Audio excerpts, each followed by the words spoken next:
udah mulai toh. Halo guys, apa kabarnya? Semoga selalu sehat dalam lindungan Allah Subhanahu wa taala. Amin. Di video kali ini, dagel dan refreshingnya skip dulu ya guys. Saya mau berbagi pengalaman yang sama sekali di luar dugaan, di luar keinginan kita semua, terkait dengan pandemi yang sekarang masih terjadi.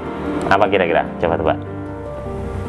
Iya betul, saya mau berbagi pengalaman dengan teman-teman semua tentang positif corona atau COVID-19. Bahkan bukan saya aja yang kena, tapi anak istri saya juga positif. Seperti apa rasanya? Tonton terus.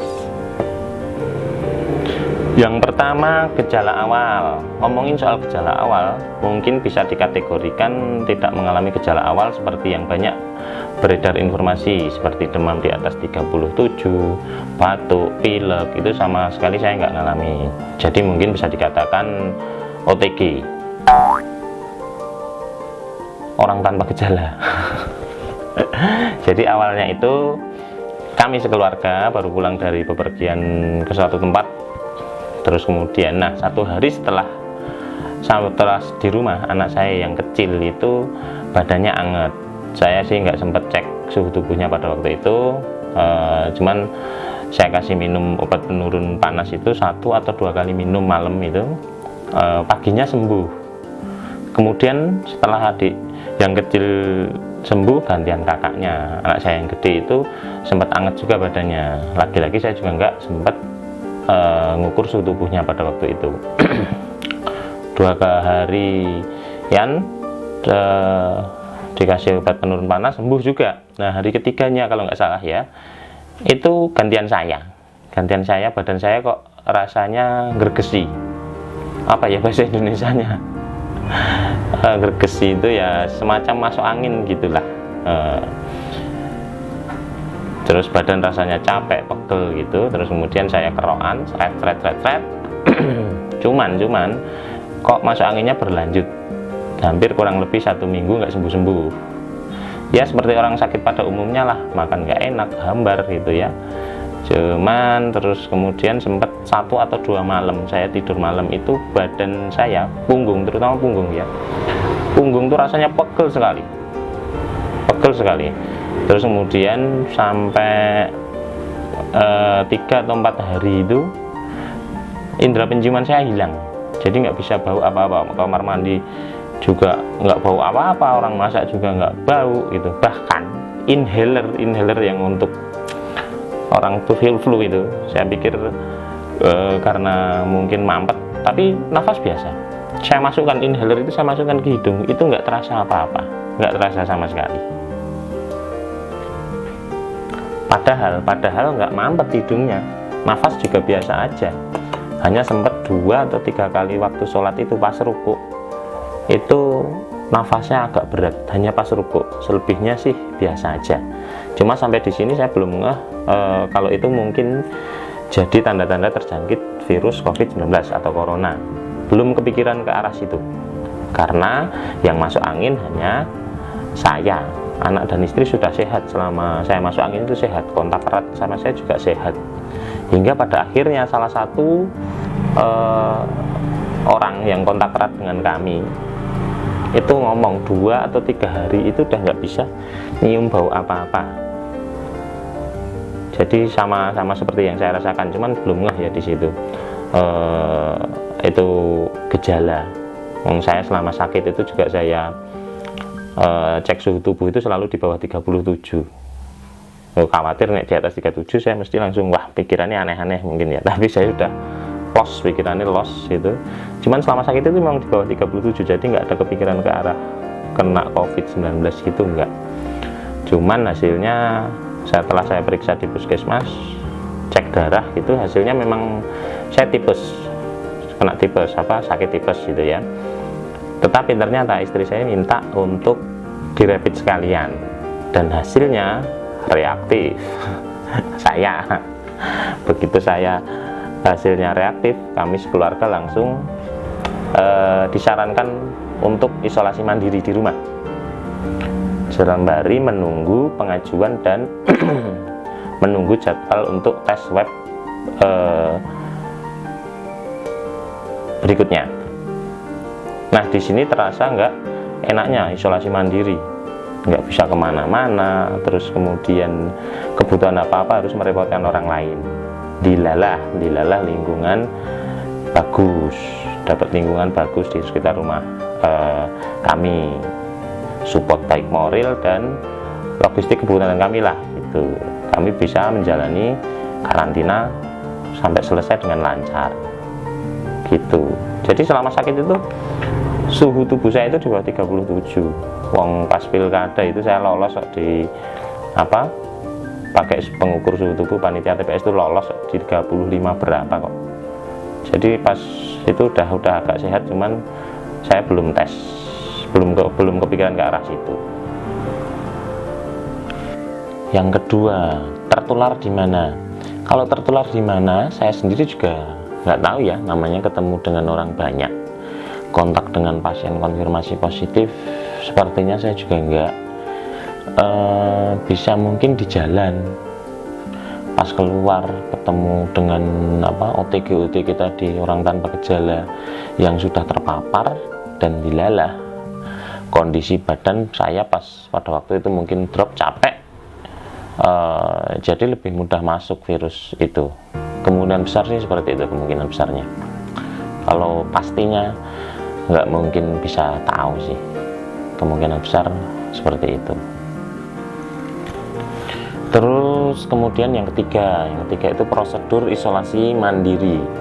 Kami sekeluarga langsung menjalani isolasi mandiri setelah hasil rapid test saya reaktif, sembari menunggu jadwal tes swab yang jadwalnya dapat 5 hari setelah saya rapid. Sampai tes swab ini masih berpikiran kalau saya cuman masuk angin biasa, karena patokan saya gejala-gejala yang sering kami dapatkan info tidak ada pada saya. Sampai akhirnya saya baca status WhatsApp saudara saya yang upload surat selesai karantina mandiri. Saya tanya, "Lah kenapa positif?" katanya. Terus saya tanya lagi, "Gejalanya apa?" Dia jawab, hilangnya indera penciuman sama lidah, rasa nggak ada rasanya, jadi rasa makanan itu nggak ada. Langsung saya dwing gitu, waduh, lagi saya juga ngalami gitu, berarti kemungkinan besar hasil tes swab saya nanti akan positif begitu. Akhirnya setelah menunggu sekitar 6 hari, hasil tes swab saya keluar, dan hasilnya 3 positif, 1 negatif. Jadi yang positif itu saya, istri saya, anak saya yang besar. Anak saya yang kecil negatif. Di situ saya yang memang dari awal, apapun hasilnya ya wis, apapun hasilnya, yang terpenting sehat, jalani aja sampai selesai. Yang penting sehat, tidak ada keluhan itu. Cuman istri saya yang sedikit sedih begitu tahu hasilnya positif, sedikit sedih. Kalau saya udah los maksudnya ya biar imun tetap meningkat gitu kan. Tapi setelah saya support istri saya, akhirnya ya kita tinggal jalani masa karantina, ngelanjutin karantina 14 hari dari setelah saya rapid ya, itu tinggal lanjutin sisanya aja begitu sampai selesai. Kemudian yang selanjutnya yaitu cara pengobatan. Cara pengobatan yang kami lakukan setelah rapid saya itu reaktif, ya mirip-mirip yang di video Dokter Tirta yang beredar itu, makan masker, makan masker. enggak. Yang jelas langsung dibanyakin minum vitamin, makan yang banyak biar nggak tambah drop. Jadi harus dipaksa makan. Kalau misalnya rasanya hambar ya langsung dipaksa makan, nggak usah mikir yang macam-macam, dibuat seneng aja pokoknya, diambil hikmahnya dari semua yang harus kita jalani ini. Alhamdulillah sih selama karantina dan hasil swab positif, kami sekeluarga tidak ada keluhan yang berarti ya, maksudnya sampai parah gitu. Dan alhamdulillah juga itu kami sekeluarga tidak ada riwayat penyakit yang mungkin bisa memperparah keadaan kalau tambah terkena COVID-19 atau corona. Selain itu kami juga mendapatkan obat dari rumah sakit yang terdiri dari 4 atau 5 macam. Itu ada antibiotik, ada vitamin C, ada zinc, ada kapsul herbal atau apa sih, lupa saya. Semuanya itu harus diminum dan dihabiskan. Kalau kemarin saya dapat untuk konsumsi 5 hari. Selain itu juga saya tambahin minum madu murni, bagus untuk daya tahan tubuh, bagus itu. Kadang juga susu Bir Brand itu, pokoknya segala macam yang untuk daya tahan tubuh kita konsumsi, begitu. Poin yang berikutnya, syarat dinyatakan sembuh. Nah, syarat dinyatakan sembuh ini mungkin bisa jadi berbeda-beda ya setiap orang yang positif COVID-19, tergantung gejala dan keluhan yang dirasakan. Untuk saya pribadi dan keluarga, alhamdulillah sih tidak ada keluhan ya setelah 14 hari karantina mandiri, dan setelah itu dapat surat dari puskesmas, surat yang menyatakan bahwa selesai karantina keluar, kami sekeluarga sudah bisa beraktivitas seperti biasa, sudah boleh keluar rumah, sudah ya seperti hidup normal lagi. Tetapi untuk meyakinkan itu kebetulan di puskesmas ada swab massal antigen.